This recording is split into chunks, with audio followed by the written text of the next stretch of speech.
This is the WGBH Forum Network. Let me add my welcome to all of you for the Cambridge Forum tonight. Tim just read the title of the book, The Exception to the Rulers. There is also a provocative subtitle, Exposing Oily Politicians, War Profiteers, and the Media That Love Them. The book, by Amy Goodman and her brother David, explores the role of corporate-owned media and the risks that they pose to a democratic society. Our guests tonight are the book's authors and MIT professor Noam Chomsky. Speaking first will be David Goodman. He's an award-winning independent journalist. He's the author of 5 books, including the critically acclaimed Fault Lines, Journeys into the New South Africa. Mr. Goodman is a contributing writer for Mother Jones. His articles have appeared in The Nation, The Washington Post, The Washington Quarterly, The Christian Science Monitor, The Boston Globe, Outside, and The Village Voice, among others. Welcome to the Cambridge Forum, David Goodman.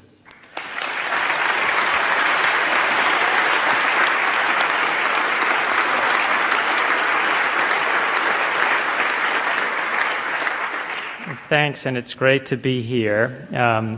I want to dispel any rumors that Amy and I wrote this book just so we could be sure to get a seat at a Noam Chomsky talk in Cambridge.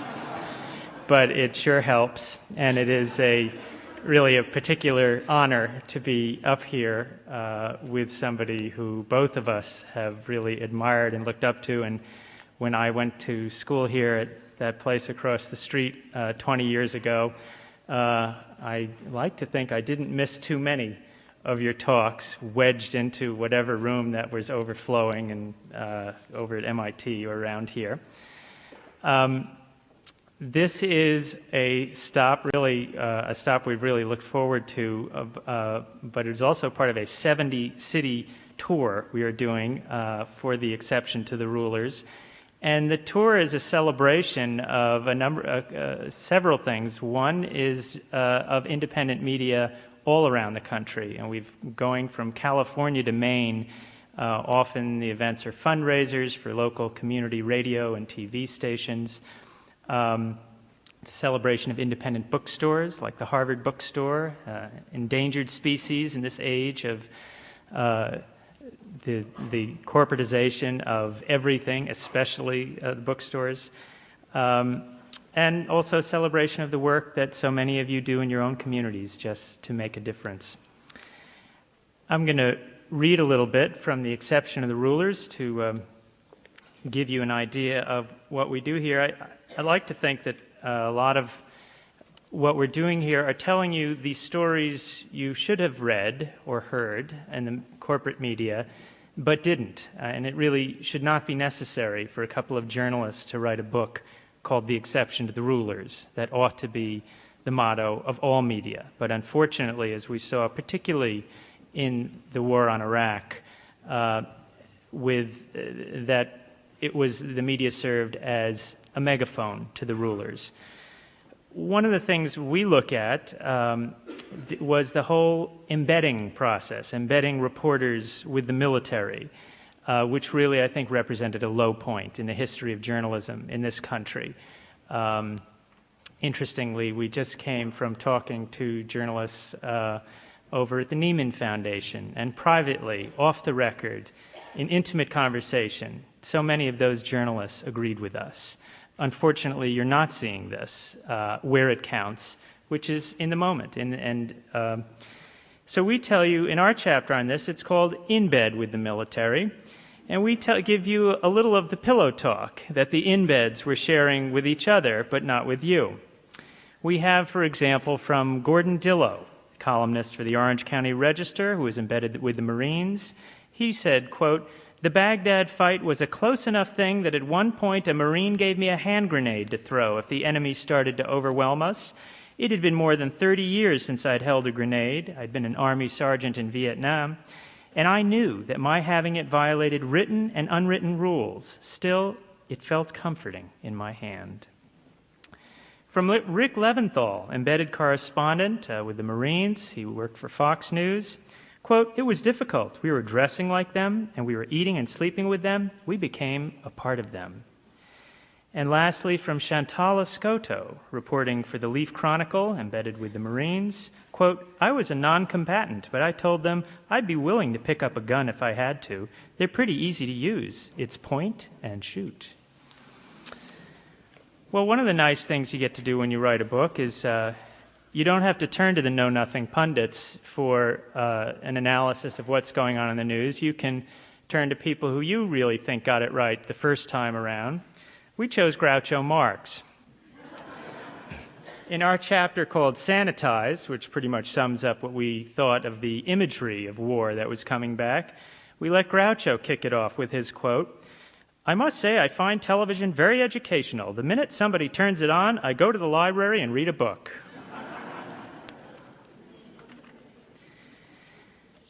Another part of the hidden news is the war at home, and that war has been waged against people in the immigrant communities and against political dissidents and dissent in general.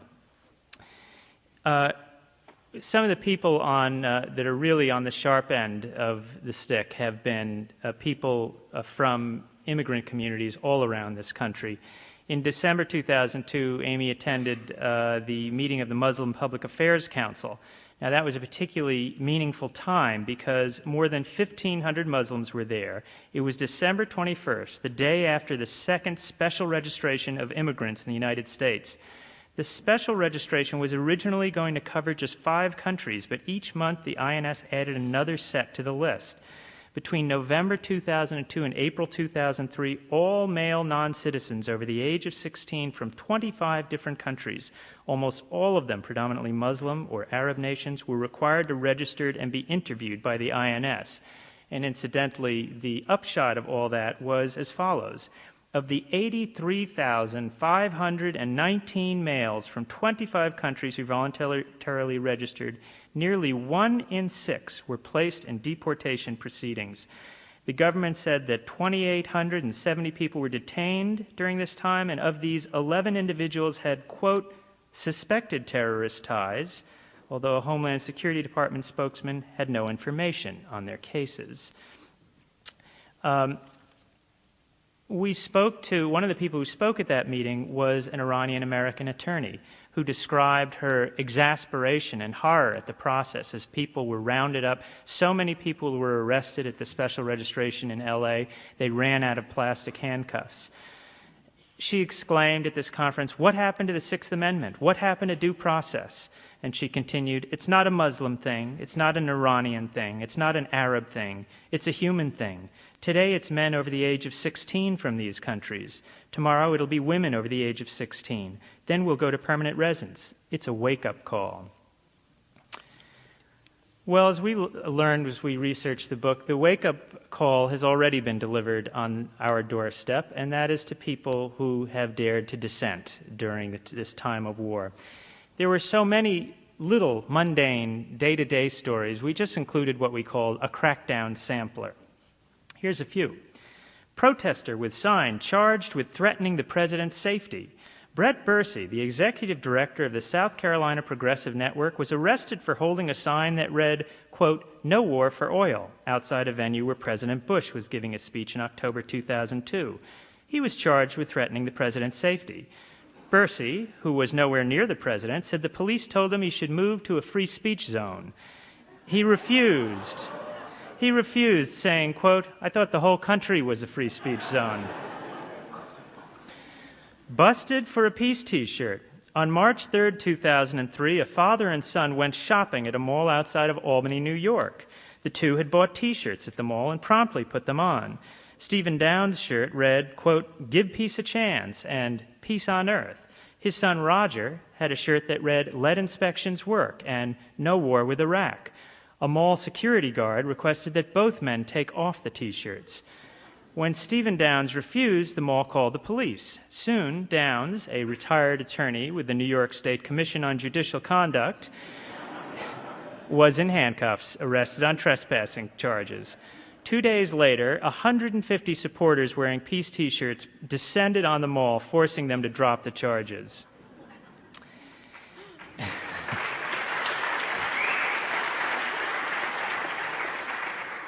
Anti-war actor banned. Following actor Danny Glover's public criticism in November 2001 of the use of military tribunals, the Modesto, California City Council attempted to disinvite Glover as the featured speaker for the official celebration of Martin Luther King Day 2002. Glover wondered if King, who called the United States, quote, the greatest purveyor of violence in the world today, would have been invited to his own birthday party if he were still alive. A week ago, we were being interviewed by a reporter who responded to things he read in the book by saying, isn't this just a little bit much, a little extreme? You make it out to be like we're like some repressive country out there that's...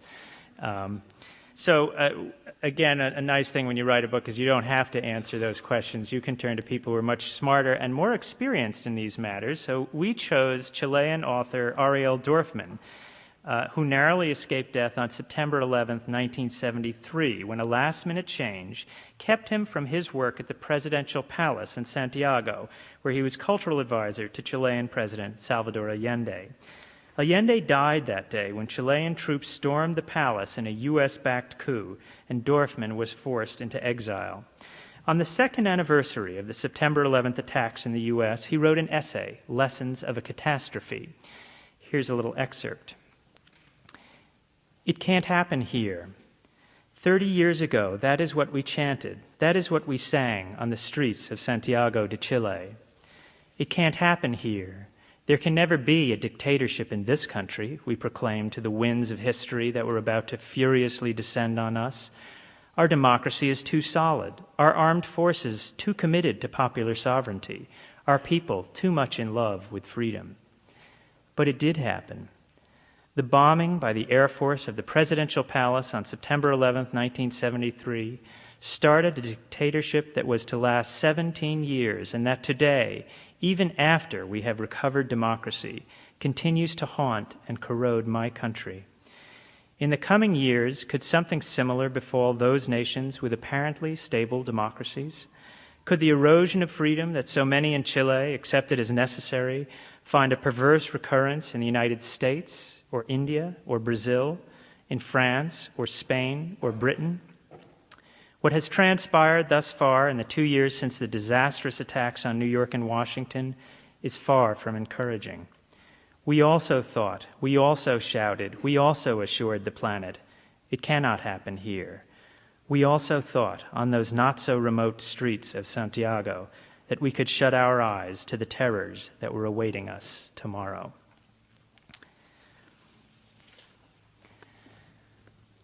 Before turning this over to Amy and Noam, I thought it's only fitting that I reveal there is, in fact, a connection between the people on this stage.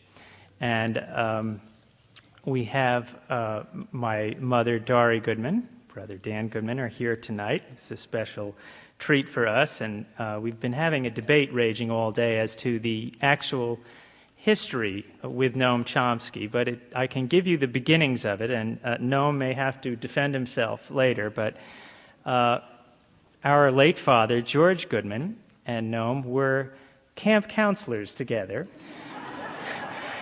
at a Hebrew-speaking camp in Pennsylvania, I think it was, and I guess the only rule was you couldn't speak English all day, which may explain something about the career that Noam chose for the rest of his life about studying this. But the piece that we're going to need clarification on is, now Amy insists this is true, my mother denies it.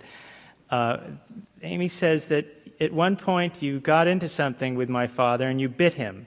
So... any pretense of being, peaceful, nonviolent defenders here, we're going to have to settle this score once and for all tonight. Thank you very much.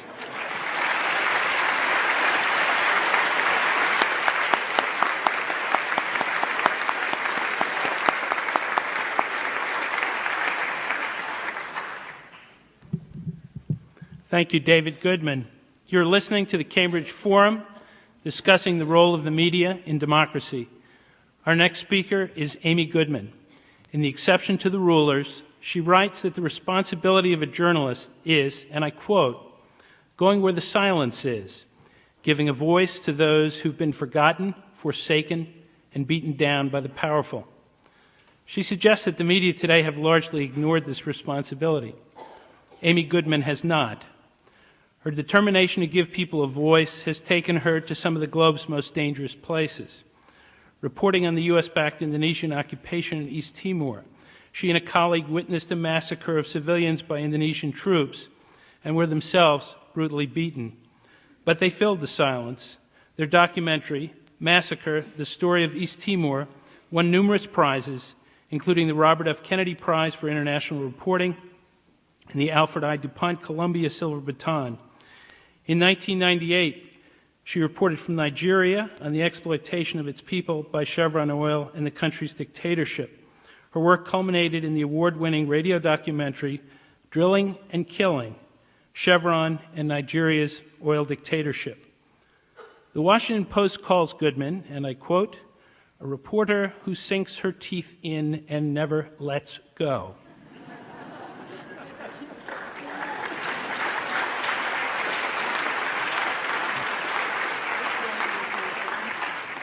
Her fierce and always independent voice can be heard regularly on Democracy Now!, the Pacifica radio show she hosts and helped launch nearly a decade ago on New York's WBAI.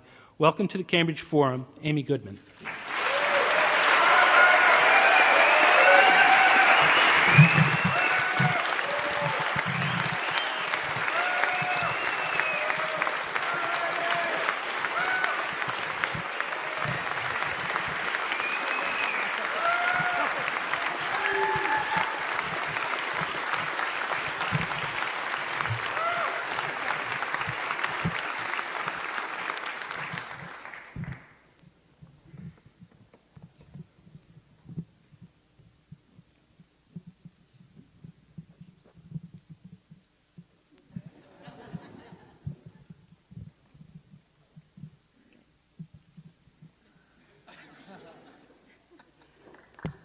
Okay.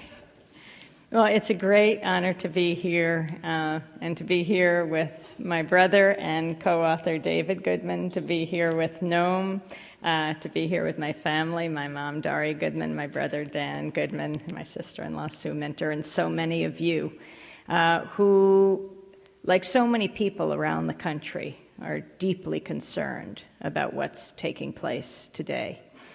I come from Pacifica Radio, which was founded 55 years ago this past week, founded by a man named Lou Hill, who was a World War II conscientious objector. When he came out of the detention camps, he said, there has to be a media outlet that is run by journalists and artists and not corporations that profit from war. And so Pacifica was born, not run by corporations that George Gerbner, founder of the Cultural Environment Movement, said, corporations that have nothing to tell and everything to sell that are raising our children today. KPFA was the first Pacifica station. Founded in Berkeley, California in 1949. April 15th, 1949 at 3 o'clock, Lou Hill went on the air and welcomed people to the airwaves of KPFA. This year, as David and I go around the country celebrating community media that is the exception to the rulers, like WZBC from Brooklyn College that broadcasts Democracy Now! And Boston College, and CCTV, Cambridge Community Television, and Newton Community Television as well, and maybe some of you can shout out the different TV stations or radio stations that you honor and also that broadcast Democracy Now! We were at 3 o'clock on April 15th at Prison Radio Project in San Francisco. That was the exact moment that KPFA went on the air 55 years ago. A young Fresno Bee reporter had asked me what I would be doing at that moment on that day this year. Well, the phone rang and I picked it up. There was a recording warning me that I was about to speak to a prisoner. And then the familiar words on a move. It was Mumia Abu-Jamal from death row in Pennsylvania. We had a 15-minute conversation. Every few minutes it was interrupted by the tape recording, warning me that it was a prisoner and I could hang up if I wanted to. And at the end of the 15 minutes, the phone went dead. That was his allotted time. Yes, Mumia Abu-Jamal is on death row, found guilty of a crime he says he is innocent of.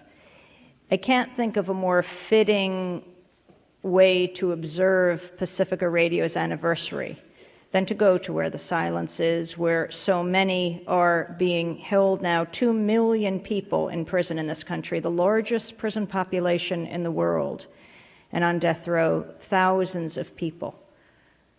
We are so used to hearing the small group of pundits on television who know so little about so much pontificate on every issue.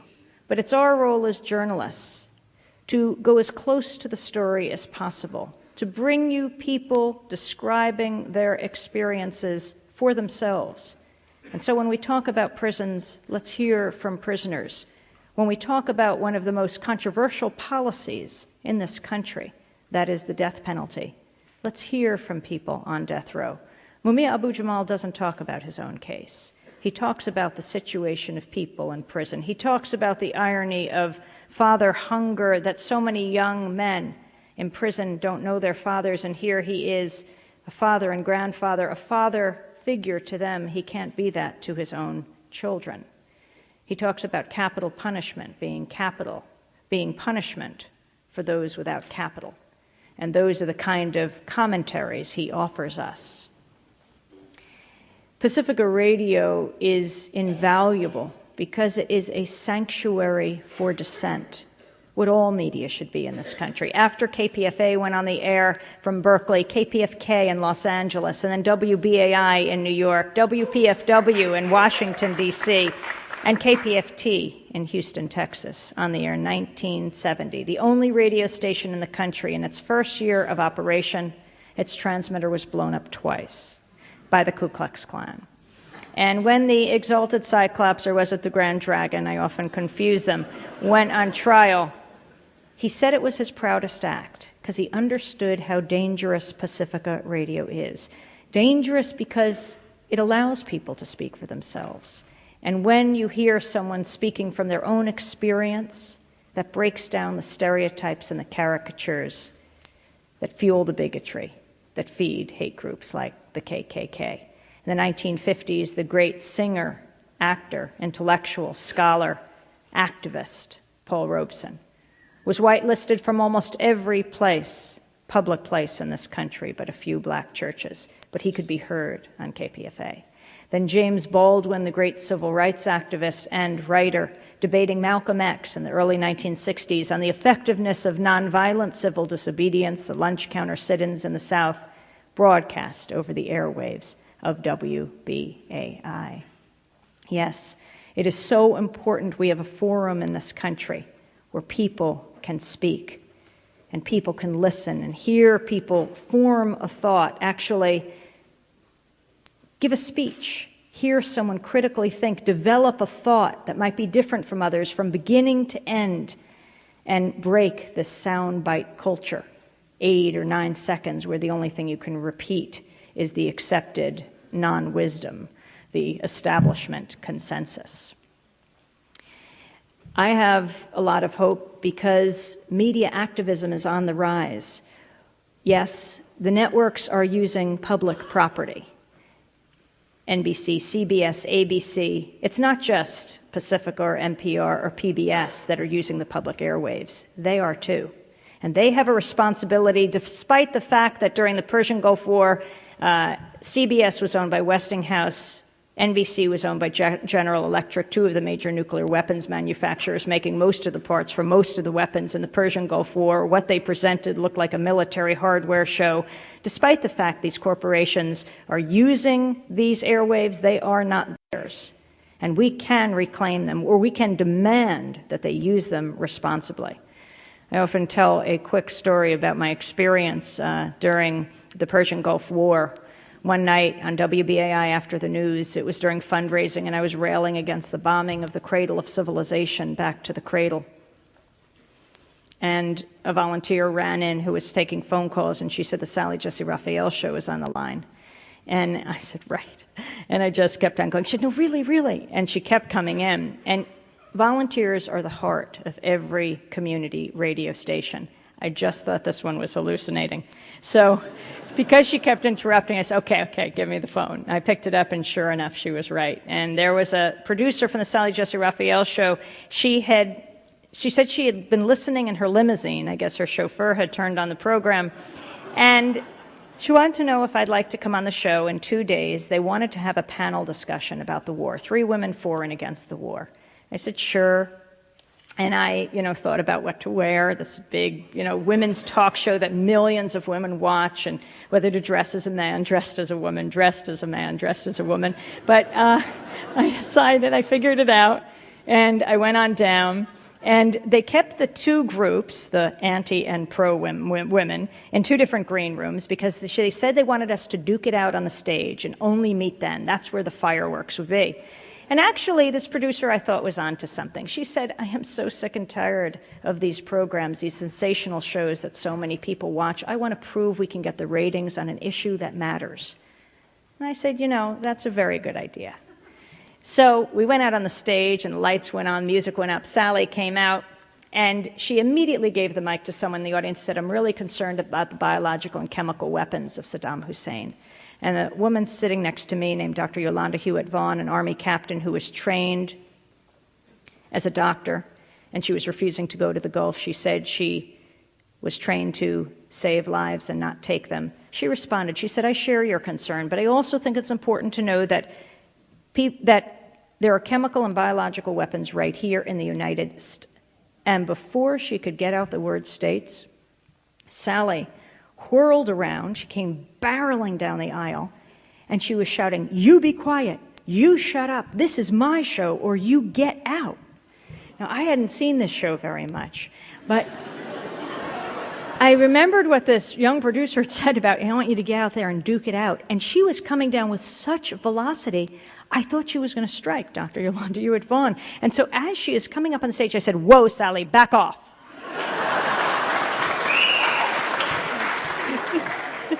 Now, they had told us to bring our friends with us, and I brought a bunch of people from WBAI, so they started to chant, free speech, free speech. You can dress them up, but you can't take them anywhere. So anyway, Sally started to break down. Her producers came out, they were rocking her back and forth, and they were saying, it's okay, Sally, it's okay. It was the one moment of unity for the 6 women on the stage who disagreed on every other issue. But we looked in shock, and it really was as if she had never heard an anti-war point of view. Somehow the producers convinced her to carry on with the taping of the program. And we went on. And she showed videotape of protesters in Washington, and she asked me, who are these people? I know, I didn't know everyone's name, but I said, these are people engaged in their patriotic duty, what they think it is, and they're going out into the streets. Now, I said, I applaud you for not just showing the images of the protests, which is the best we can expect from the rest of the media. And most people don't identify with 10 or 100,000 people marching in the streets. It's rather alienating, I think, to most Americans. But why do they do it? Well, they're not invited into a corporate network studio to explain in a civilized way, say like Henry Kissinger is invited, to explain why he supports every invasion. No, they have to gather together, and remember the Persian Gulf War, the middle of winter, freezing cold, leaving the warmth of their home and their families and their TV sets, coming down to Washington. And they can only hope that on a global warming day, a CBS executive might open their window, and that chant of no war will waft in and hit an open microphone. But I really said to Sally, you've gone beyond, and you're having a discussion, and I applaud you for that. And we kept on going. Had talked about a lot of things. I said, as the granddaughter of an Orthodox rabbi, it horrifies me to see little Israeli children with gas masks, but it's more horrifying to see little Palestinian children without gas masks. And that's the kind of conversation that we had.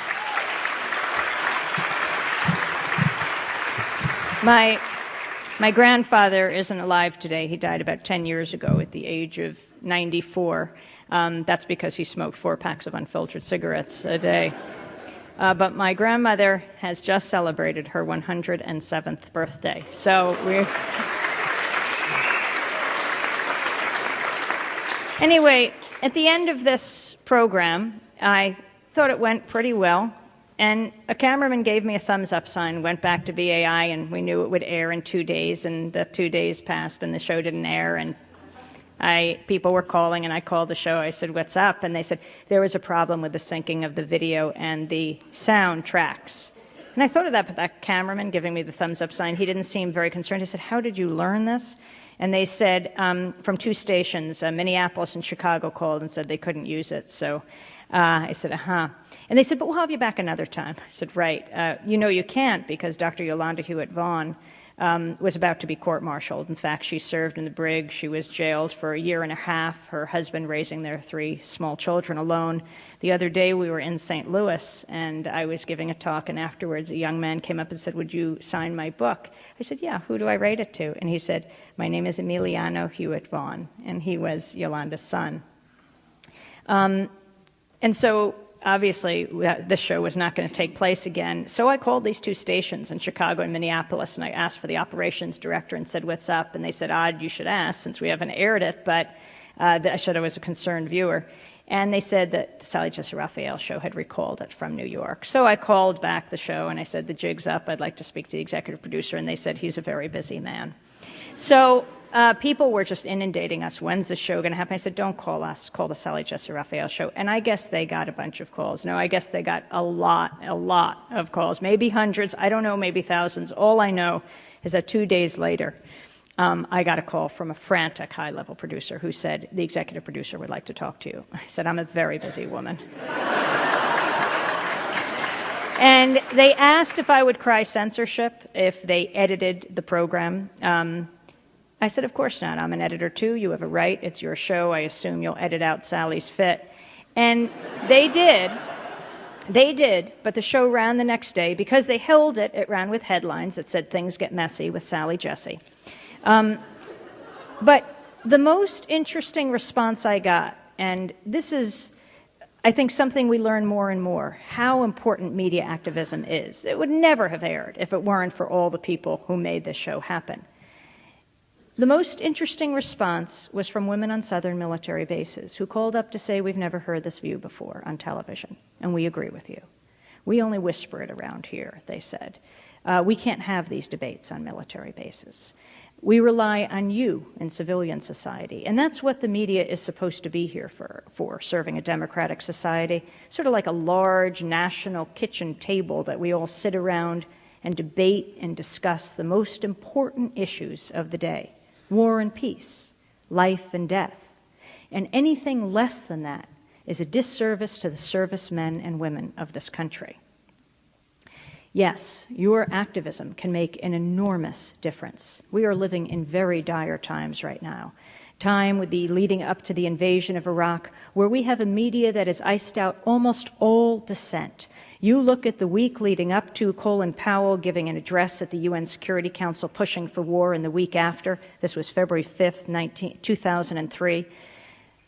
Fairness and Accuracy in Reporting, the Media Watch Group in New York, did a study of those 2 weeks of the 4 major nightly newscasts, NBC, CBS, ABC, and PBS NewsHour with Jim Lehrer. On those 2 weeks of broadcast, there were 393 interviews done around war.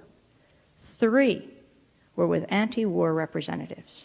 3 of almost 400 at a most critical time. Now, that you can't even call mainstream media. That is an extremist media, and it doesn't reflect mainstream America, because at that time, most people were opposed to the invasion. They were for more inspections and diplomacy. That is a media beating the drums for war, and that has got to be changed. And then you look at how the media covered the invasion. Just a few small examples. The night, March 19th, that the bombs started to fall, Dan Rather said, "Good morning, Baghdad." And then you had Tom Brokaw of NBC saying, We don't want to destroy the infrastructure of Iraq because we're going to own that country in a few days. And then you had the networks, not just Fox, but MSNBC, NBC, CNN, all adopting the name that the Pentagon had carefully researched for its propagandistic value, Operation Iraqi Freedom. Actually, they'd come up with another name before, Operation Iraqi Liberation, but they couldn't use it, this according to counterpunch.org, because of the acronym OIL. So they came up with Operation Iraqi Freedom. And you expect that, that's the Pentagon. But for the networks to use the Pentagon's name as the title of their own coverage, you really have to ask, if we had state media in this country, how would it be any different? Right now, the invasion, the occupation, it is so dire. In Fallujah, the minarets being blown up, and the U.S. military saying, well, at least it wasn't the mosque in the city of mosques. The minaret's so symbolic, it's where the call to prayer emanates from, so significant for Muslims all over the world. And what about the people who are dying? The U.S. military says it's insurgents who are dying, and yet the doctors and nurses in the hospital saying, no, it's hundreds of women and children. I mean, when you have these C-150 gunships that are strafing and bombing the whole city, do you think they can pick out the insurgents from the kids? And you have a country now, George Bush has managed to do something Saddam Hussein has never managed to do, and that is unite the Sunnis and the Shia. And now the Sufi clerics, the most apolitical in Iraq, have called for their followers to join the resistance. We know how many U.S. soldiers have died, and it is horrific, more than 700. We don't know how many Iraqi civilians have died. More than 10,000, we believe. And also the injured. More than 18,000 U.S. soldiers have been medically evacuated from Iraq. We don't hear these numbers. But the civilians, the Iraqi civilians, whose numbers we don't know, whose names we don't know, this was the country, these were the people that the U.S. administration said we went in to save and to liberate. It matters, and it matters to the whole world. This week, the Senate Foreign Relations Committee is holding hearings on John Negroponte to replace Paul Bremer as U.S. ambassador to Iraq. John Negroponte. What's interesting is you're hardly going to hear anything about this in the media because of how the media works. The media reflects the establishment consensus that is set by the Democrats and the Republicans. Sorry.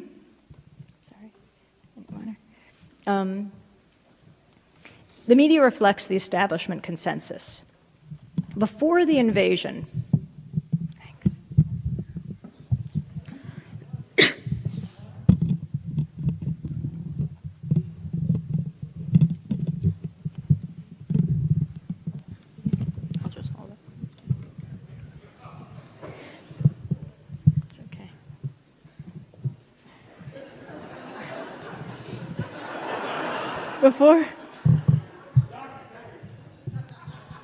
why doesn't this happen when President Bush holds a news conference?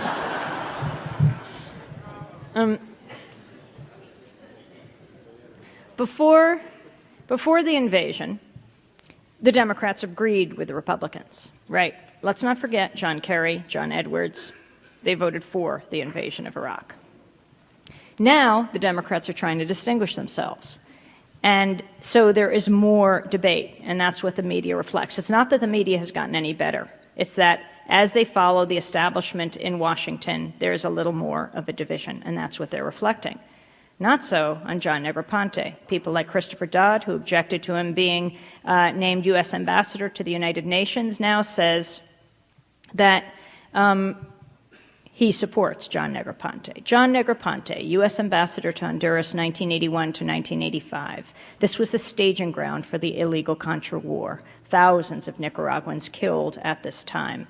Yes, in Honduras alone, the CIA-backed trained Battalion 316, also responsible for the deaths of many Hondurans. One high-level State Department official said in 1982, when he was preparing the State Department report on Honduras, that John Negroponte personally made him purge from it any reference to disappearances and murders, any references to death squads in Honduras.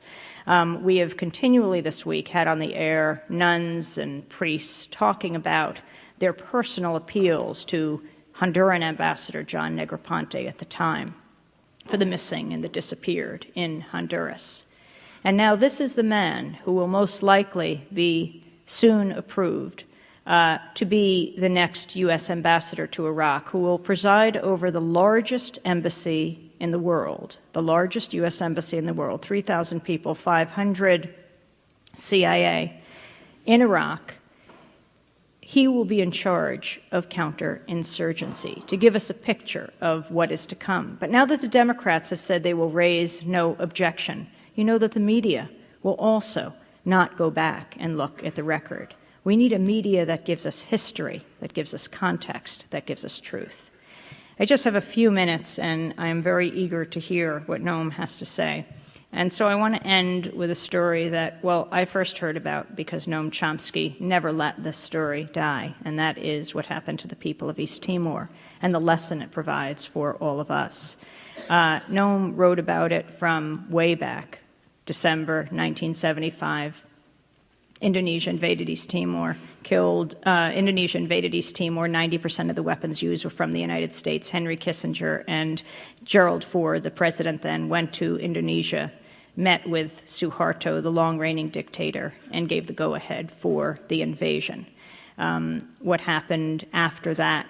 Well, the first days, extremely bloody, thousands of Timorese killed. And as Kissinger came back to the United States, he was getting cables from high-level State Department officials saying, we've got to watch out because Congress will cut off military aid to Indonesia. When he came back to the United States, he held a high-level meeting with State Department officials, castigating them for leaving a paper trail saying, we will not kick our ally in the teeth. The note-taker for that meeting, Jerry Bremer, the nickname for L. Paul Bremer.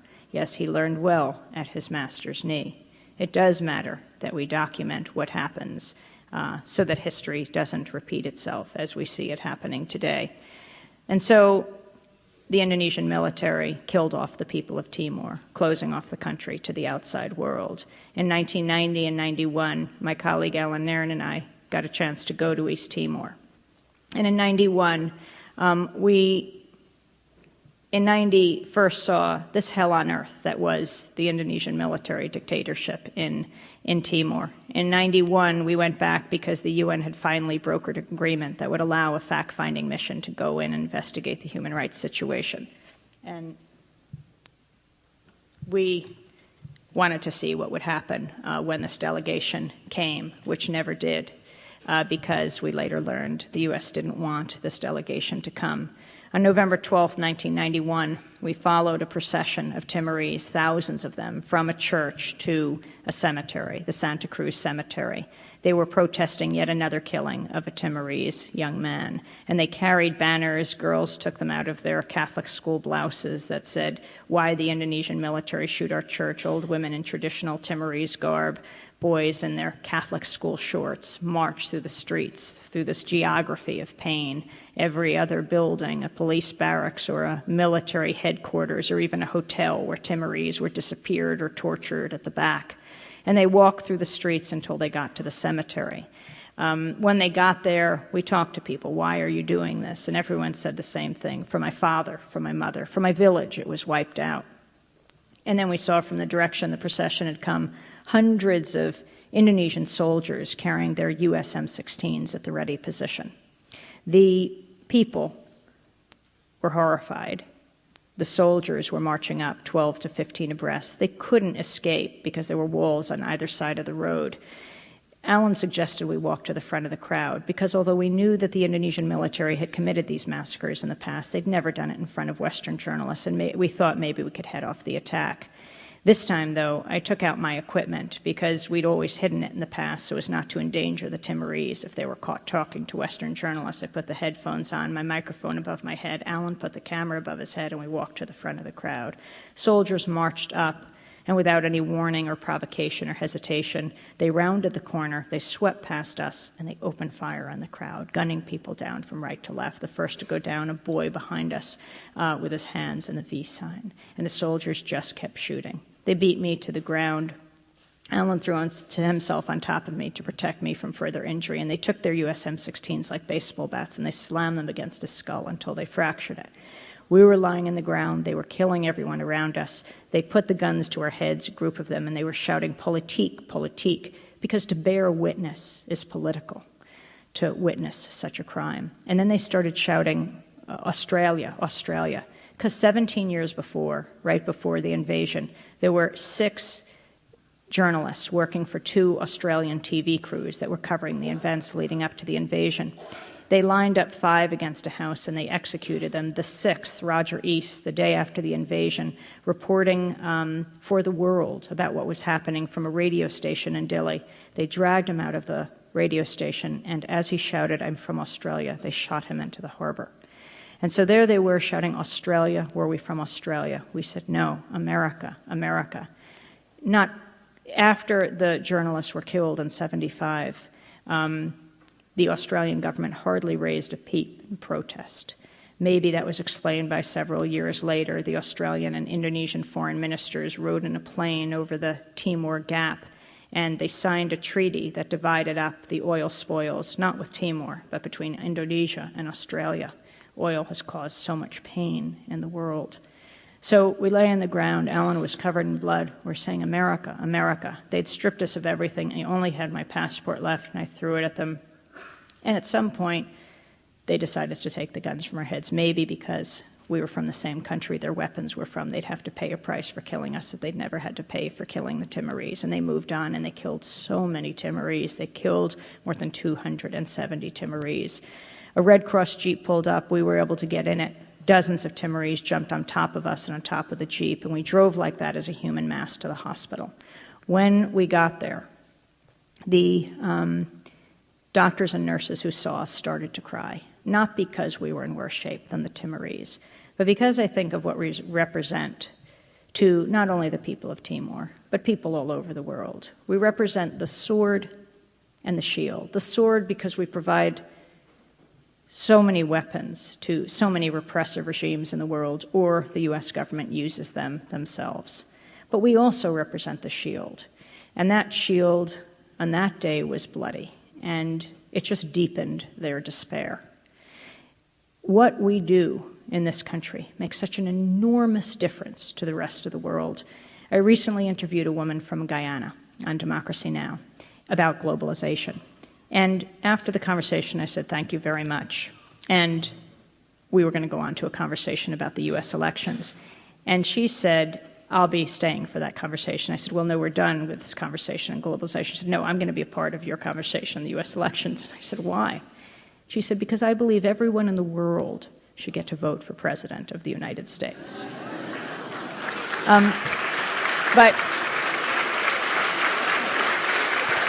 what we do in this country really does matter. 10 years later, the Timorese, though suffering an unbelievably high price, ultimately did win their freedom. They got to vote in 1999 for their independence. And in May 19th, 20th, 2002, Alan Nairn and I returned to celebrate with the people of East Timor. May 19th at midnight, 100,000 people at Tasitolo, a sandy plain outside of Dili. They gathered, they watched the rebel leader, now the founding president of East Timor, ascend the stage, Shanana Gusmao, and raise the flag of the Democratic Republic of East Timor. As the fireworks went off, the Timorese looked up, and you could see the light reflected in their tear-stained faces. This nation of survivors had prevailed at an unbelievably high price, but they had resisted and they had won. It is a lesson to all of us that persistence, that kind of unbelievable struggle, but with the solidarity of people all over the world, does make a difference. And that people right here in this country who organized for many years to help the people of Timor, an amazing organization called the East Timor Action Network that lobbied and educated people, and so many others learned and wrote to Congress members and even went to East Timor and did things, that all of them taught us that it really does make a difference what we do every day, that we have a decision to make in every action, every hour of every day, whether we want to represent the sword or the shield. Democracy Now! Thank you. The New York Times once called Noam Chomsky arguably the most important intellectual alive. He's the author of some 70 books and ranks with Marx, Shakespeare, and the Bible among the 10 most quoted sources in the humanities of all time. In a lengthy profile last year, The New Yorker called him one of the greatest minds of the 20th century and one of the most reviled. Of course, Professor Chomsky has had a few choice words about the news media as well, but I will leave those to him. Welcome to the Cambridge Forum, Noam Chomsky.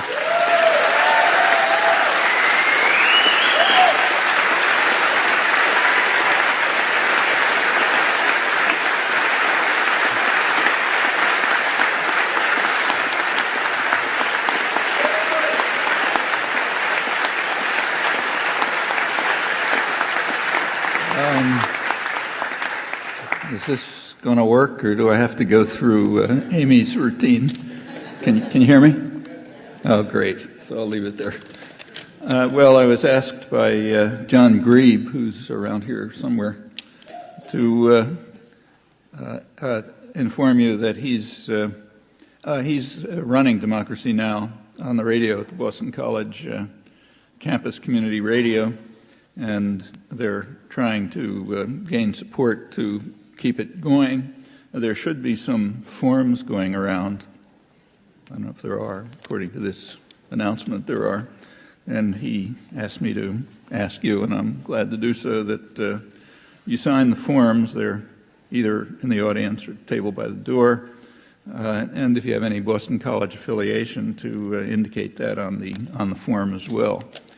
So that's a way to overcome the fact that this is one of the few cities, important cities, where it's very hard to hear Democracy Now! You have to work, and that's a shame, because it ought to be available. I understand from John that the station there has a pretty wide outreach, so if it does get played, it should be heard around much of the city. So I urge you to do that. Well, I guess the next thing I have to do, though, I'm reluctant to do it, is get involved in a family quarrel. That's always a bad mistake. And I could evade it by saying truthfully that I never knew anybody named George Goodman. I actually did know somebody named Gedalia Goodman, who that may be who they're referring to. I don't know if they know his name, actually. He and I were campers together, not counselors, at a Hebrew-speaking camp. But anyone who thinks it through should know that that story can't be correct, because it was also a kosher camp. And you're not allowed to take a bite out of a live animal. That's, so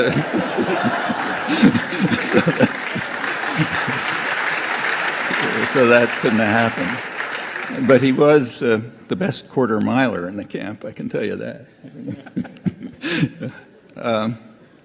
Well, I thought, since I figured they'd be slamming the media as a counterpoint, I ought to defend the media, so picked out a couple of stories from today's paper and yesterday's paper just to show you what you can learn from the media. Actually, one of the things you can learn is what we're all missing right now.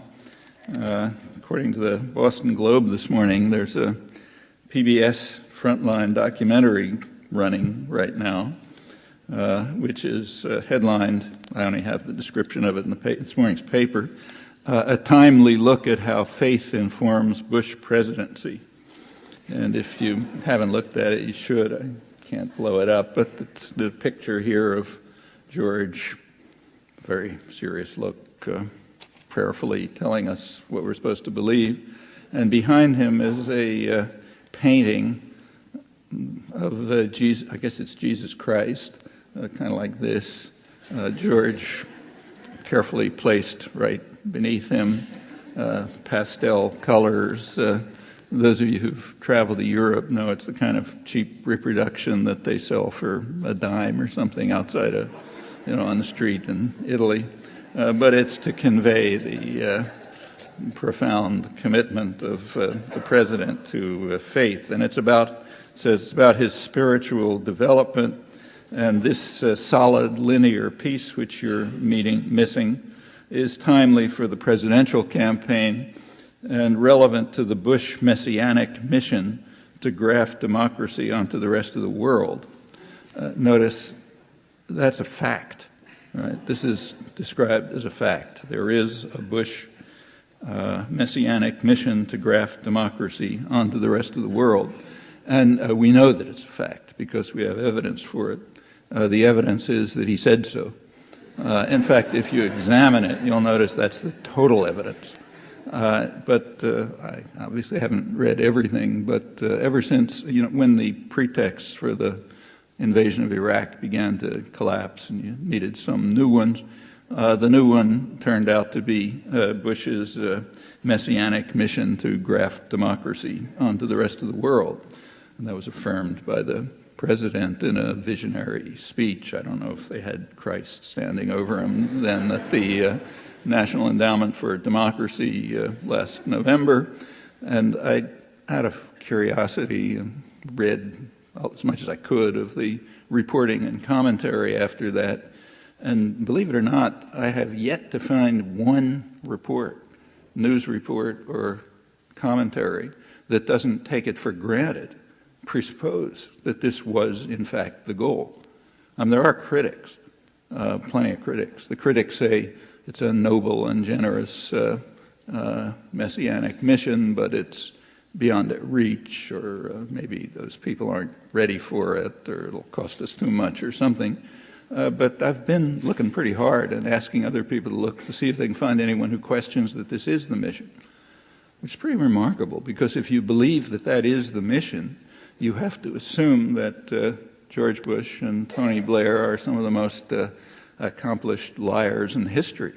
After all, they were telling us straight out that, as Bush put it, the single question is whether Saddam Hussein is going to get rid of those weapons of mass destruction with which he's threatening us and end his ties with al-Qaeda. That's the single question. But it turns out that was all a lie, and that it was really a messianic mission to bring democracy to the Middle East, and the independent adversarial media have to, and commentators, because this is all over the intellectual culture, it's not just the media, have to quickly shift gears and find that, oh yeah, this was the mission all along, and the fact that they were lying to us before, we sort of forget about. It's even farther back than Honduras. Yes, whatever that was. And we have to believe in this one. Almost everyone does. In fact, if you read the article carefully, you find you really can learn things from the media. So the article talks about how Bush's spiritual development took place.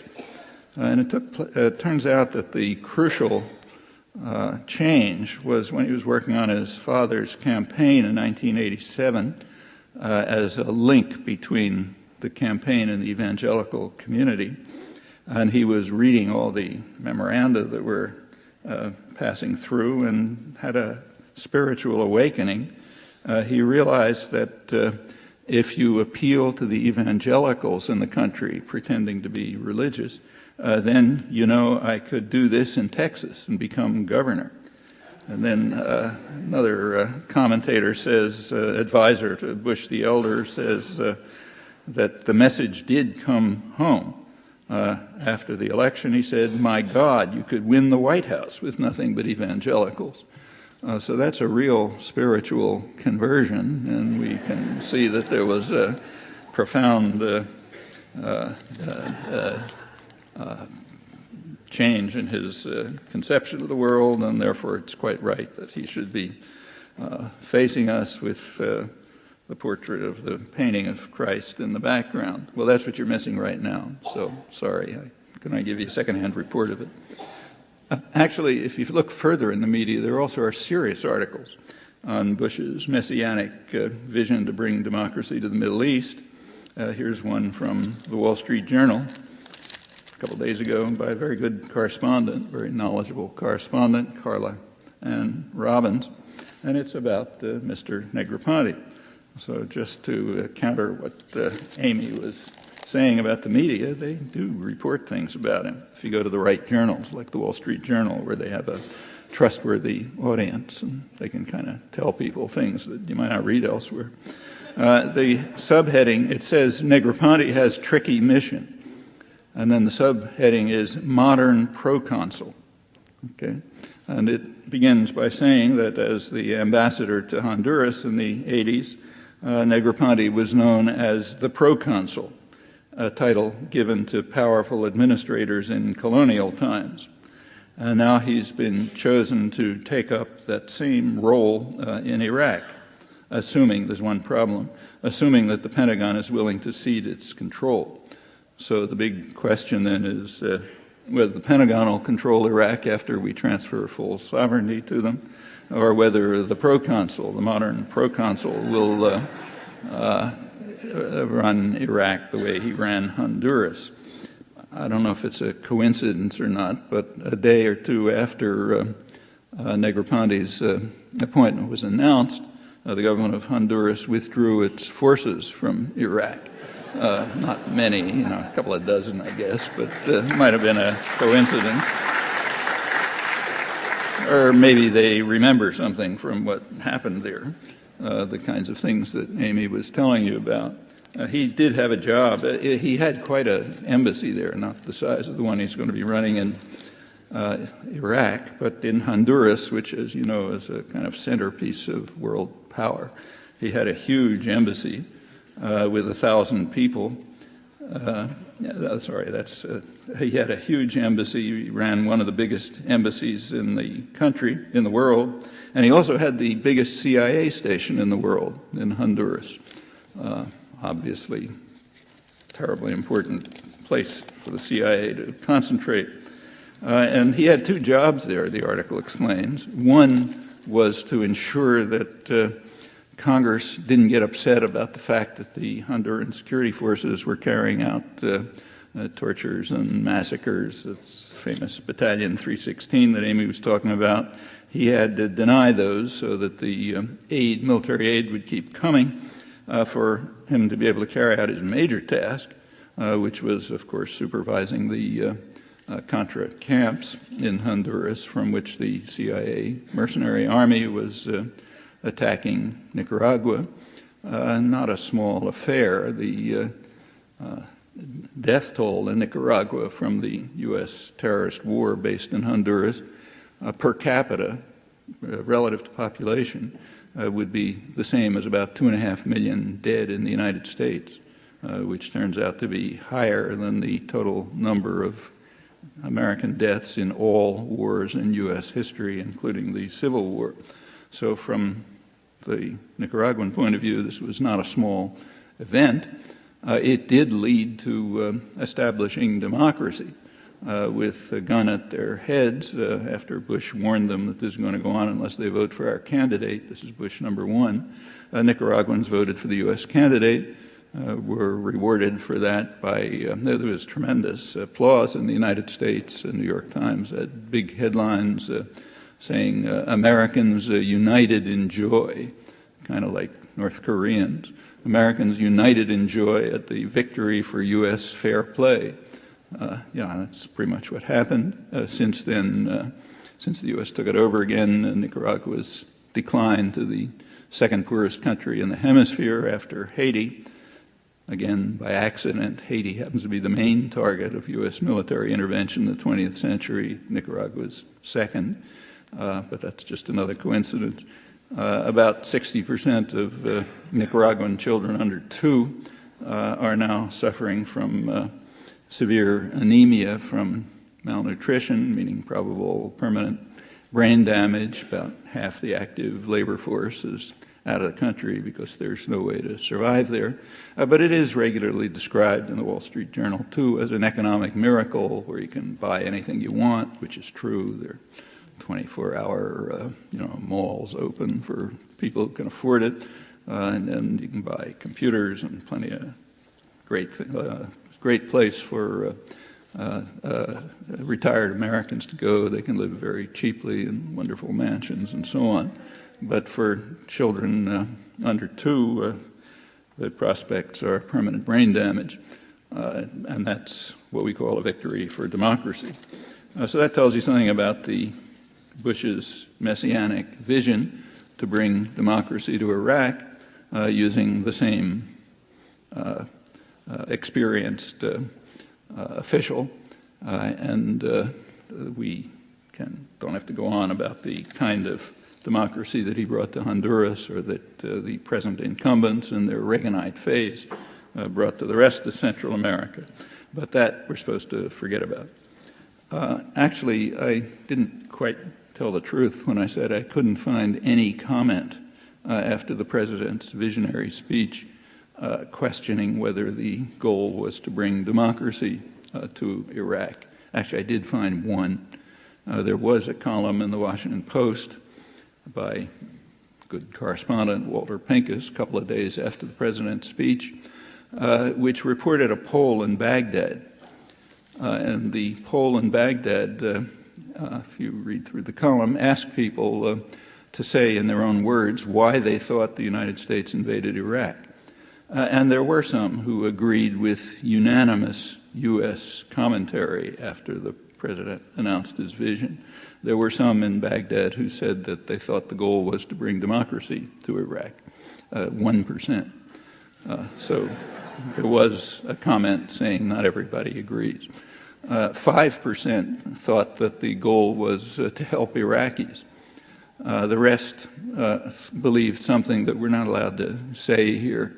You can't find it discussed or commented on or anything. But the rest of them say, well, the goal was to take control of Iraq's resources and to reorganize, use control of Iraq to reorganize the Middle East in the general interests of the United States. Of all the reasons that have been offered for the war, that's one I've never seen discussed. Or if it is mentioned, it said, well, some lunatics like Osama bin Laden may believe this, or maybe Amy Goodman believes it, but nobody sensible, except for almost everybody in Baghdad. And it's not unusual for people at the wrong end of the club to have a more accurate vision of the world than those who are wielding the club in many situations. Actually, the Iraqi responses, if you look, were more sophisticated than I just indicated. 1% said the American goal was to bring democracy to Iraq, but 50% said the U.S. wants democracy in Iraq. Okay? Sounds like a contradiction. It isn't. If you read the whole statement, they said, half of them said, yes, the United States wants democracy in Iraq, but it will not permit Iraqis to determine their own future without U.S. influence. That means the proconsul is going to determine what happens. So democracy will be great as long as you do what we say. There's a condition on democracy. Again, they understand us better than we choose to understand ourselves. That is the history, not just the United States, but elsewhere. Honduras was not the only country that decided to pull out troops. As you, of course, know, Spain had a vote in March where the population voted out the government that had gone to war over the objection of maybe 90% of the population, and was greatly praised here by those who are carrying out the messianic mission to bring democracy. was greatly praised for having demonstrated its democratic credentials by following orders from Crawford, Texas, instead of 90% of the population. That was much more general, in fact. But Spain did vote them out of office last March and voted in a government which announced that its electoral program was that it would withdraw the troops from Iraq unless they were under UN supervision. And that led to a lot of commentary here, a lot of condemnation of the Spanish as weak and appeasing terrorism and all sorts of terrible things. One comment that I didn't notice was that the Spanish voters voted for what is pretty much the position of about 70% of Americans. Last December, in the most in-depth poll yet taken, 70% of Americans said, as in fact they'd been saying since April, that the UN ought to take the lead in civil order control in Iraq, in economic reconstruction, and in working with Iraqis to arrange a transfer of full sovereignty, which is pretty much what the Spanish voters voted for. So they voted for what 70% of Americans believe, but there's a difference between Spain and America, and it's a very important difference. One difference is that in Spain, people know what public opinion is. In the United States, very few people know what public opinion is. I mean, if you go to the right websites and, you read the studies by the University of Maryland Polling Institute, you can find these things out. But very few people know here. The people who answered that question and said, yeah, this is what we think, the UN ought to play the primary role in all these domains, and the U.S. ought to be part of some multilateral coalition, maybe under UN supervision. Very few of those people know that they're expressing the majority view in the United States, large majority view. A second distinction is that in Spain, you can vote on your opinions. Here you can't. Like that issue is certainly not going to come up in the campaign. The position that 70% of Americans want and that the Spanish voters voted for is not an issue in our campaign. And this is true of issue after issue, internationally, domestically, all sorts of things. So just take the major domestic issue in the United States. It's pretty well agreed that the major domestic problem that the United States faces, and a serious one, is exploding healthcare costs. The U.S. healthcare system is far and away the most inefficient in the industrial world, has costs way beyond any other country, and the outcomes are relatively poor down the low end of industrial societies. And every health professional knows the reason for this. It's a privatized system, which means massive administrative costs, lots of filling out paperwork, supervision, detailed supervision over what doctors are allowed to do, huge drug costs up to maybe 10 times as high as, say, Australia. Just to give you some personal examples, we just came back from Greece, where my wife had to get some, needed some drug. It turned out the drug she got was the same one she uses here, except it was 1/3 the price. And the pharmacists and friends there told us we ought to really stock up on drugs because everything is a fraction of the price of what it is here. Same drugs, same company. They make huge profits in Greece, but they can make bigger profits here. And for all these reasons, the U.S. system is extremely inefficient. Also, just the bureaucratization. My wife had to fill a prescription from the MIT healthcare program today, in fact. I spent about an hour on the phone with the insurance company trying to get them to fill the prescription as the doctor prescribed it.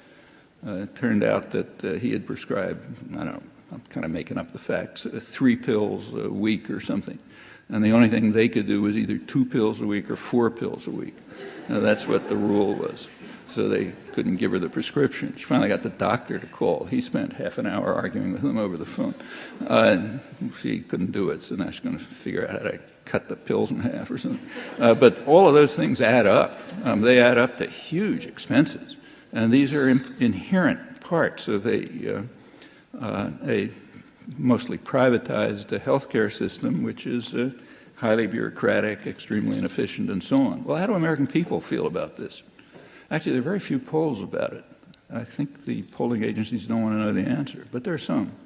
There were, for example, one in the Washington Post just a couple of months ago, where it turned out about 80% of the population are in favor of some form of national health care system of the kind that every other country has, even if it meant kept keeping taxes high, which incidentally it wouldn't. It would lower taxes because it would be so much more efficient.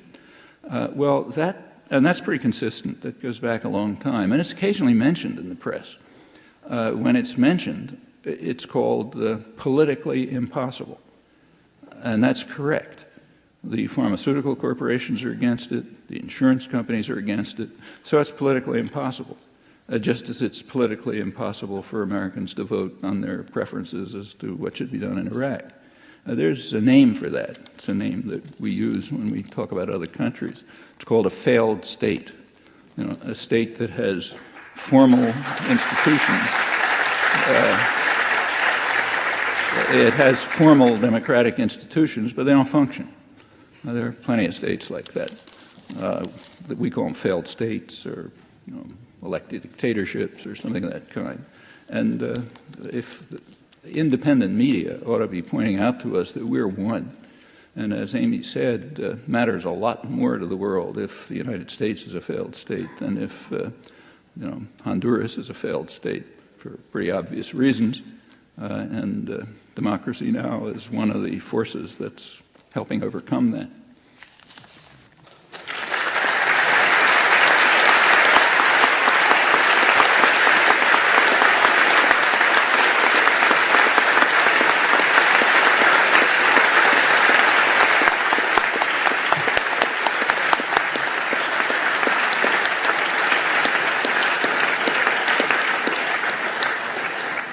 Thank you, Noam Chomsky. You're listening to Cambridge Forum with Amy Goodman, David Goodman, and Noam Chomsky discussing the exception to the rulers. Let me start the questions. I'll start with a question for Amy and David. In the exception to the rulers, you describe the mainstream news media, and you've certainly given examples tonight, as a well-oiled propaganda machine that is repackaging government spin and passing it off as journalism. Yet just yesterday, you announced on Democracy Now! That Ted Koppel will devote his entire edition of Nightline Friday to reading the names of Americans killed in Iraq. And I happened to turn on CNN last night, and it did report a fairly substantial story about a poll showing that 71% of Iraqis consider our troops to be occupiers, not liberators. One man said on the air that Saddam Hussein and President Bush should both be tried for war crimes. It was an Iraqi.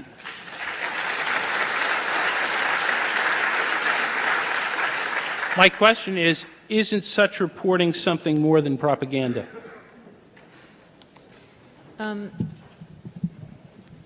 think the latest news on the Nightline story, which is very important, that they're going to read the names of dead U.S. servicemen Friday night, is that Sinclair Broadcasting, which owns many of the affiliates that run Nightline, is threatening affiliates. Okay. Is threatening affiliates, saying that they cannot run the program tomorrow night. So we'll see what happens with that, and I guess some will not be running the program. I think that there are exceptions, and I think, as I was saying before, when there is a difference between Democrats and Republicans, we see some difference in the media. I think overall you occasionally see exceptions, but now with the Democrats in an election year, and because the situation in Iraq is undeniable, we get occasional good reporting. But I will say, I'll take an example Noam referred to. He just mentioned Haiti. That's another one of these cases where when the Democrats hardly speak out, In Washington, the media, this just happened the last few weeks, slavishly follows the administration line. February 29th, even if you're extremely observant and you follow the news, you may not realize that there was a U.S.-backed coup that took place in Haiti yet again. This is the oldest black republic in the world, born of a slave uprising. It just celebrated its bicentennial. And on February 29th, according to President Aristide, the democratically elected leader, the second number 2 man in the U.S. Embassy went to the home of the Aristides and told them that they could be killed, thousands of Haitians could die if they don't leave the country, that this group of rebels was going to overrun Port-au-Prince. This is a small group of thugs who were well known. 10 years ago, they and others engaged in a coup against Aristide, once again backed by the United States. My colleague Ellen Nairn exposed in The Nation magazine that the FRAP, the paramilitary death squad, with its leader Emmanuel Constant, was on the payroll of the U.S. intelligence agencies. That was 10 years ago. Now it's 10 years later. The number 2 man in FRAP, Jodel Chamblain, is the one who's running the show, found guilty of murdering the justice minister of Haiti in '93 and a leading Haitian-American businessman, Antoine Ismery, and others. This is not a popular uprising. It's a small group of murderers who, working with the U.S., were able to force the President Aristide from power.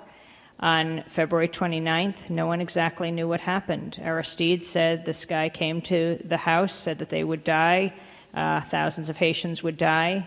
Aristide said he asked to speak to the press. Instead, he was taken to a U.S. plane, put on it with dozens of U.S. military and security, and sent off. They didn't know where they were going. When the Aristides tried to lift up the shade, they were told to put it down, and they ended up being dumped in the Central African Republic, a remote area of Africa that has 1 plane out a week, hard to even make a telephone call. We were following the situation very carefully. February 29th, we didn't know what had happened to the Aristides. On the March 1st, Monday morning, we got a call from U.S. Congressmember Maxine Waters and Trans-Africa founder Randall Robinson, who said, "Quick, please take this to the airwaves. We've just heard from the Aristides. They're in the Central African Republic." We put out the story, put out the transcript immediately. Reporters in Washington questioned Rumsfeld at the Pentagon, said, "Are these reports of Pacifica true?"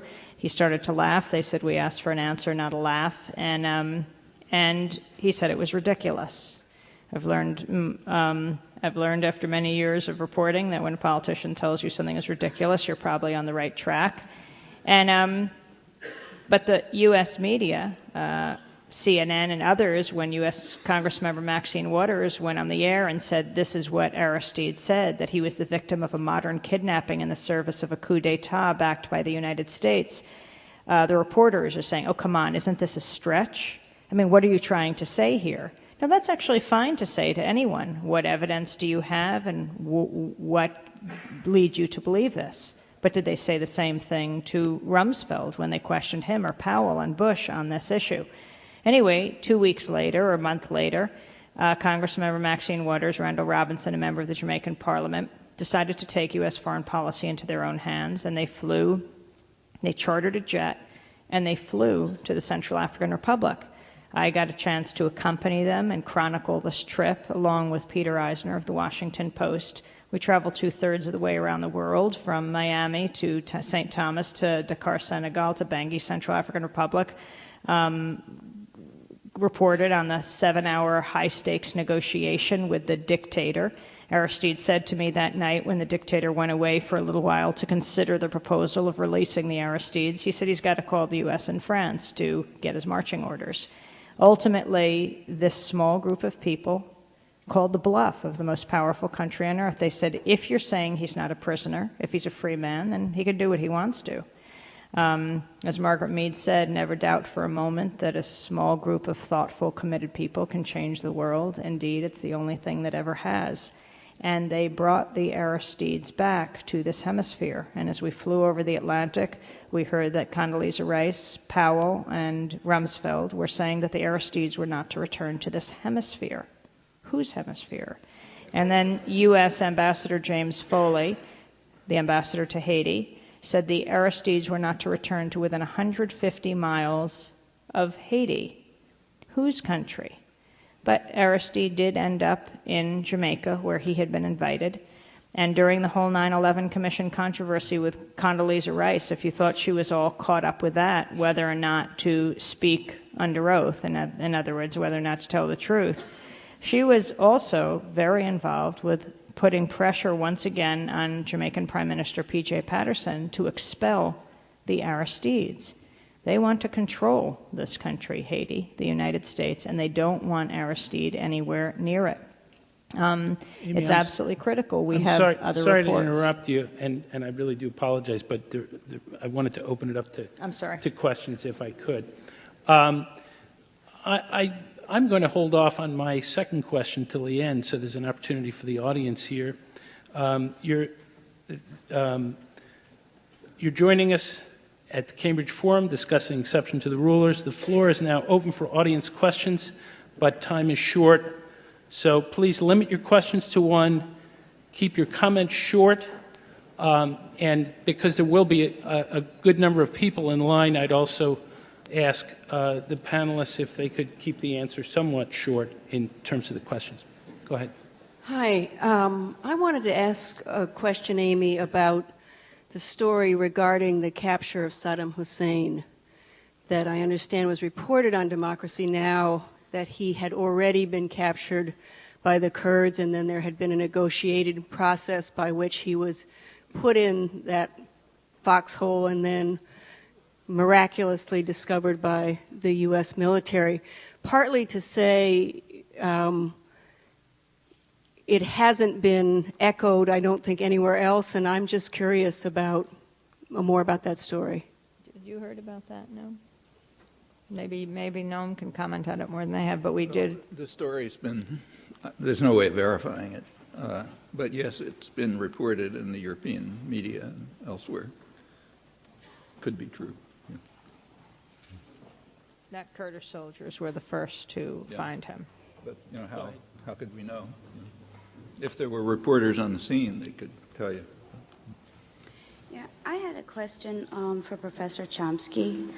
I was wondering that given that the Democrats supported the war in Iraq and, according to Kerry's vow at least, promised to stay the course of Iraq with 40,000 more troops, given that even years before the war, the Democrats, just like you, Professor Chomsky, supported UN sanctions against Iraq, which claimed the lives of millions of children, given that even the most left-wing Democrats, like Maxine Waters, for example, that you had raised, and also like you, Professor Chomsky, don't oppose this racist system of capitalism outright, but rather seek a more rational and enlightened form of imperialism. And given that the masters of the Democratic Party, just like the Republicans, are the capitalists, why have you come out and lined up behind Kerry saying that small differences between Bush and Kerry can lead to very different outcomes? Now, I am with the Spartacus League, and unlike you, we fight for class struggle against imperialism. I'm sorry, but we fight I'm to going to ask build a you to get to the multiracial question, working please. class party that will fight for socialist revolution. And if you care to find the truth in a newspaper, a working class perspective that takes a side with the workers and tells the truth, check out Workers' Vanguard. Good idea. First of all these things you said are given are false, and you can easily find that out. Second, everything you said that was given is false. Secondly, did I support the sanctions? I strongly opposed the sanctions. I'm sure I opposed them far more strongly than you did. Yeah, look, you had your say. Anyone who wants to find out can. Anyone who wants to check can. Anyone who wants to check can find out. I was bitterly condemning the sanctions, the massacres, and so on, all through the 90s. You can find that out very easily. One point you said is correct. There is small differences in a very powerful system can have large outcomes. If the Spartacus League cared about working people, poor people, people elsewhere in the world who suffer and so on, they would care about the large outcomes that follow from those small differences. If you don't care about what happens to those people and you want to live in some abstract seminar somewhere, then you don't care. But it's a fact, and we can't deny it.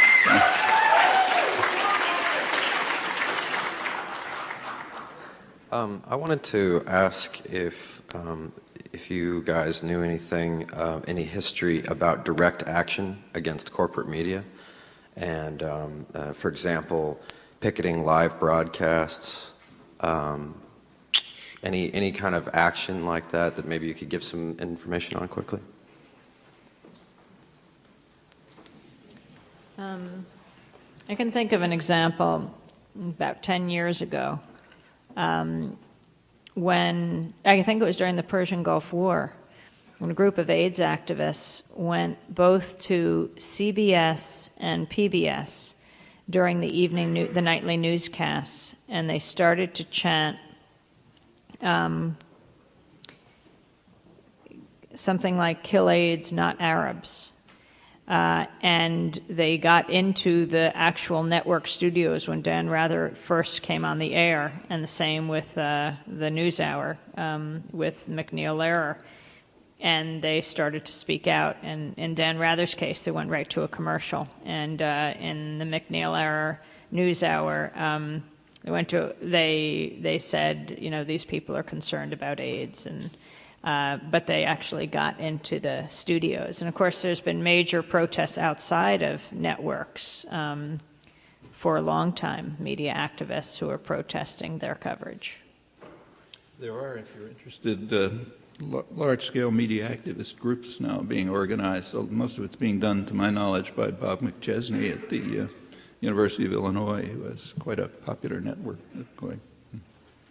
Okay.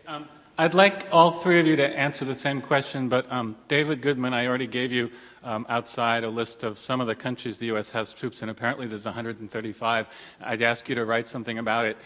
Amy Goodman, I'd ask you to have a radio show which tries to explain to us why there are U.S. troops in so many countries.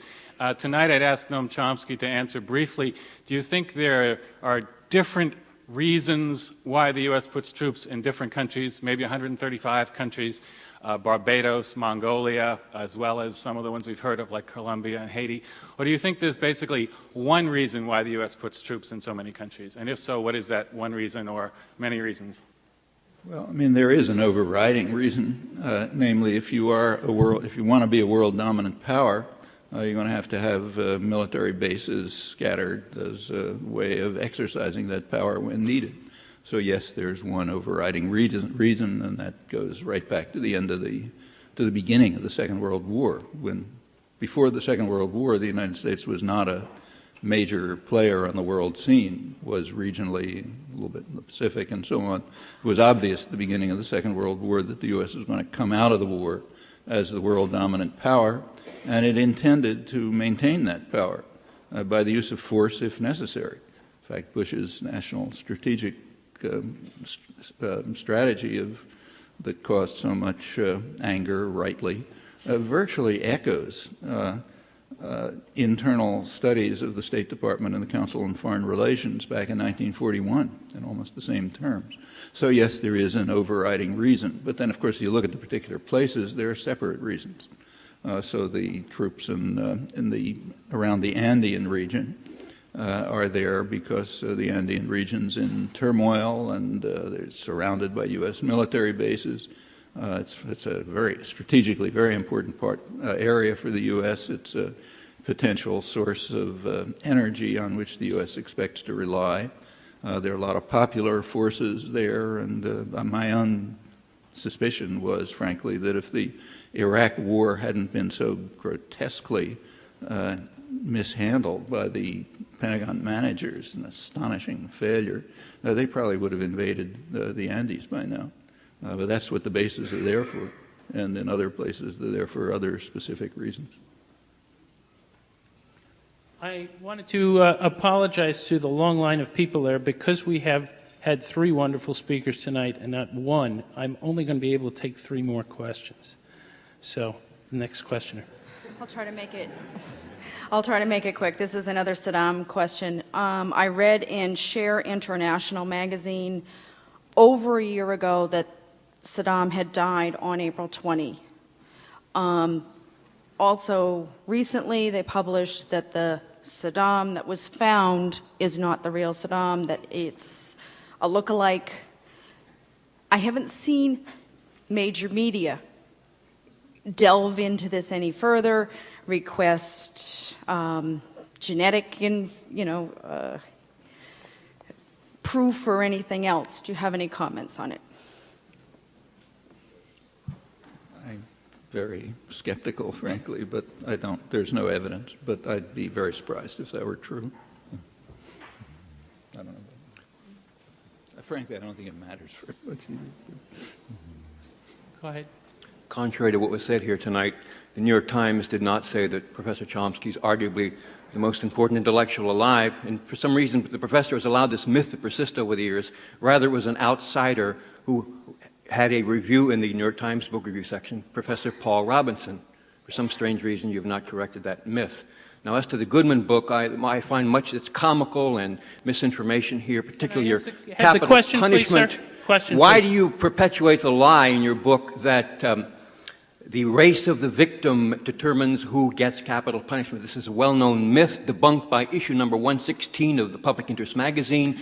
And your biggest lie, perhaps, is your failure to acknowledge that the reason blacks are on death row is because they are committing murders in excess of their numbers. Why haven't you got the Please sit down. Thank you.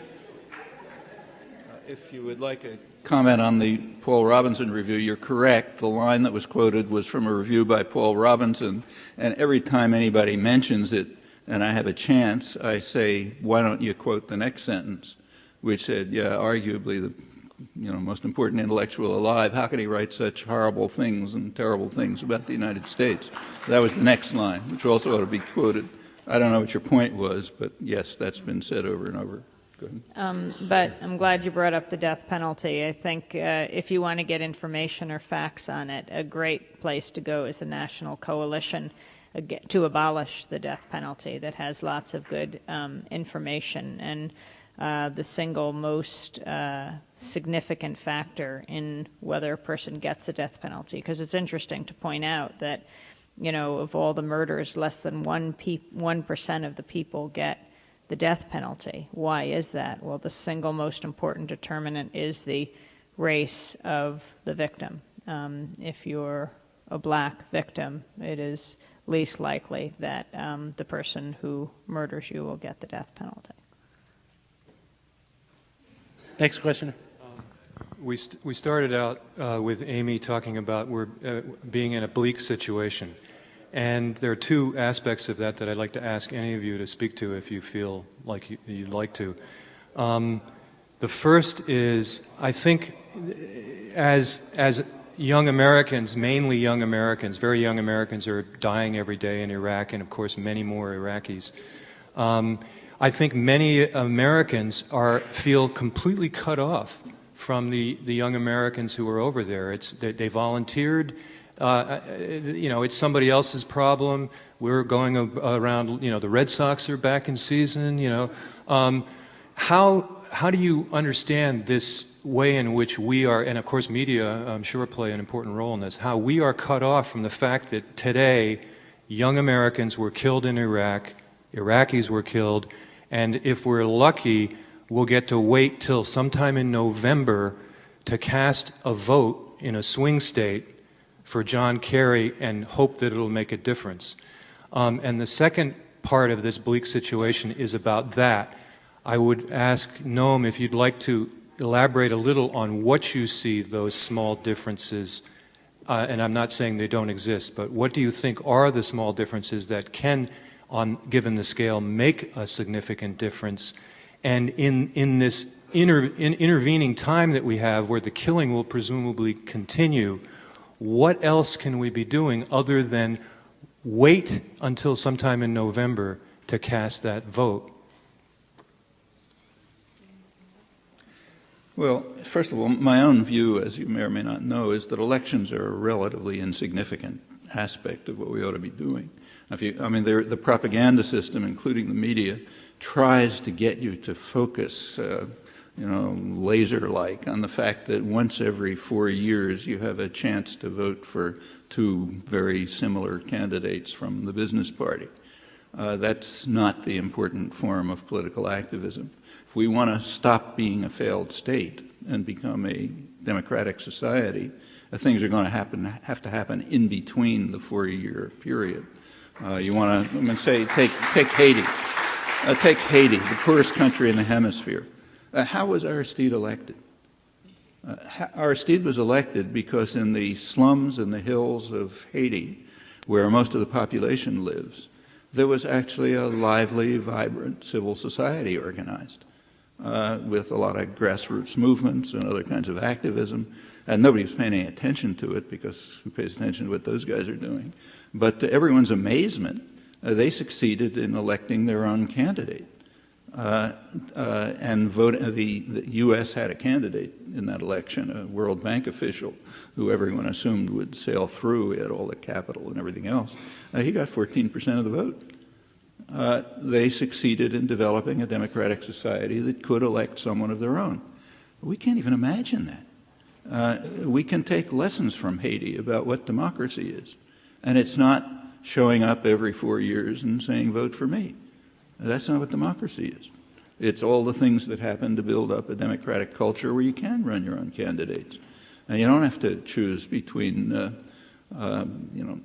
two men born to great wealth and political influence who went to the same elite university and joined the same secret society and are financed by pretty much the same corporate sources that allow them to run.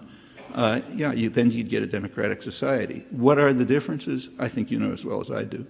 There are differences. The people around Bush happen to be at a very extreme end of a rather narrow spectrum. They're very dangerous internationally. They're not only the invasion of Iraq, but many other things. They're pressing for development of military programs, which probably may very well do us all in. Clinton was pushing them too, but not at this level. They've compelled the Russians to respond.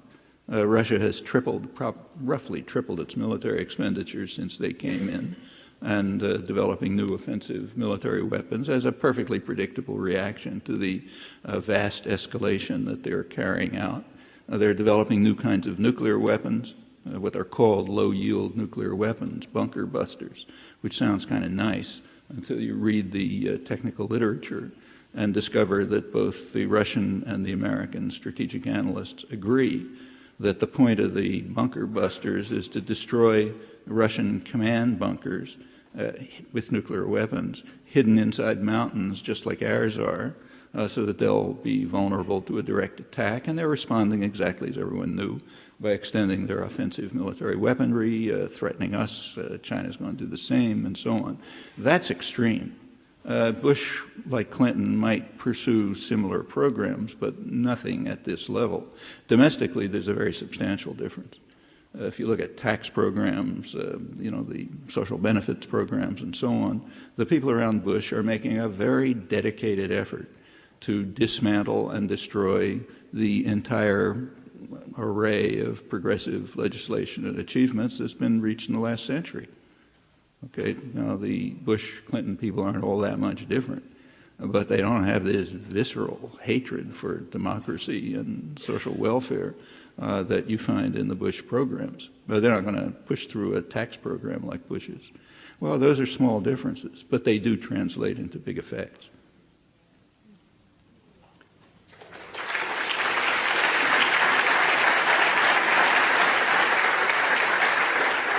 I am going to have to make this the last question from the audience. I'm sorry.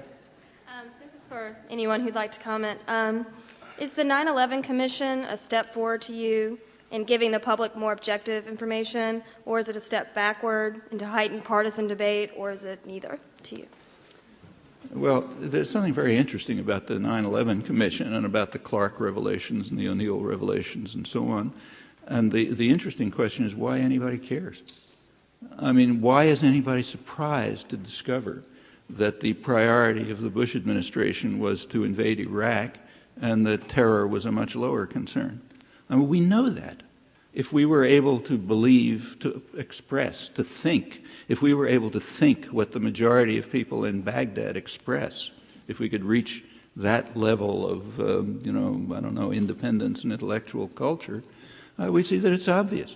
Yeah, their main priority was to gain the first secure military bases and dependent client state right in the heart of the major oil-producing region in the world. And the question of terror was quite secondary in that respect. In fact, we don't have to argue about it. What was the invasion of Iraq about? I mean, they understood perfectly well that the invasion of Iraq was likely to increase the threat of terror, exactly as it has done. Every intelligence agency predicted this. Every strategic analyst did it. Yeah. And that demonstrates their priorities. The priority is to control dependent society and major military bases right at the heart of the oil-producing region. They've just demonstrated it by the invasion of Iraq. So what's the debate about? If we were allowed to think what sane people take for granted, we wouldn't even be paying attention to the 9/11 hearings.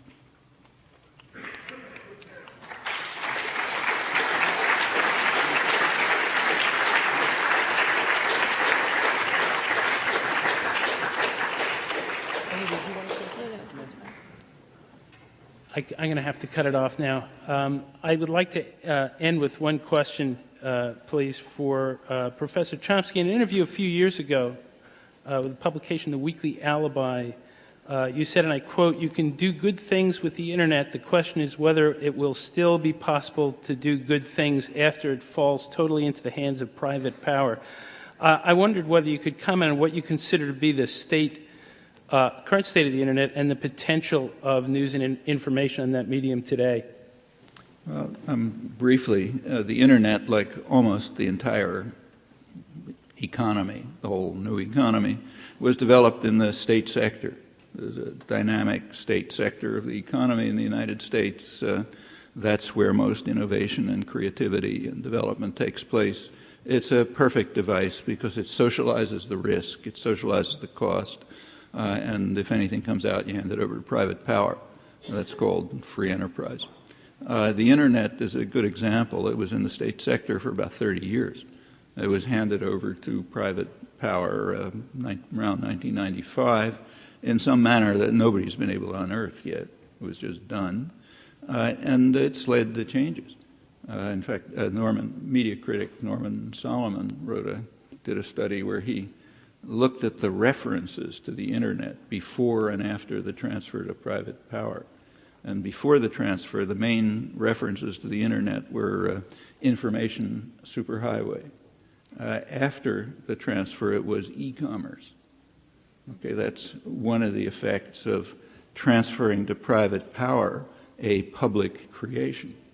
Now, ever since then, there's been a struggle, and it goes on, as to whether the Internet is going to be a free and open system or whether there will be ways to control it so as to divert people away from what they might be interested in and into the directions that the corporations that own it and fund it want them to go in. So if you look something up, you want to find something, I don't know, whatever it is, first you have to wade your way through a pile of ads that are coming and, don't go down the path they're trying to take you through and so on and so forth.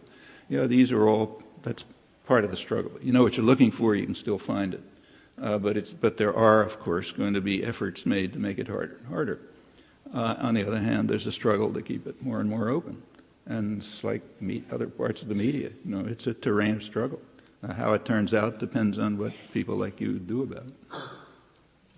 And speaking of the Internet, I hope you all sign up for the daily digest of Democracy Now! So you can get all the news alerts and headlines every day and the stories that we're working on. With that, I'd like to say thank you, Amy Goodman, David Goodman, and Noam Chomsky.